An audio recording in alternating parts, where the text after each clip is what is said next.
అని అనుకున్నాడు, కానీ అది సాధ్యము కాల. ఎందుకు సాధ్యము కాలేదయ్యా అంటే, దేవుని యొక్క సంకల్పాన్ని కానీ, దేవుని యొక్క మరి సంకల్పాన్ని ఎదురొడ్డి నిలవడం కానీ ఏ మనుషుని తరము కూడా కానే కాదు. ఎంతటి అధికారైనా కావచ్చు, ఎంతటి రాజుగారైనా కావచ్చు, ఎవరైనా కావచ్చు, మొట్టమొదట దేవుని శక్తిని ఆ ఎదురొడ్డి నిలవగలిగిన వారు ఎవరో కూడా లేరు. హేరోదు అనుకున్నాడు, తీసేస్తాను నేను అని అనుకున్నాడు, కానీ ఎవరు కాపాడారు? దేవుడు ఆ శిశువును కాపాడుతూనే ఉన్నాడు.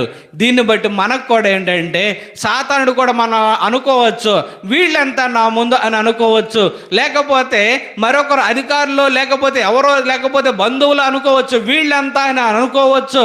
కానీ దేవుని కృప నీతో పాటు ఉన్నంత కాలము, దేవుని కృప నీకు తోడుగా ఉన్నంత కాలము ఏ మనుషుడు కానీ, ఏ అధికారము కానీ నిన్ను ఏమీ చేయలేదు. హల్లెలూయా.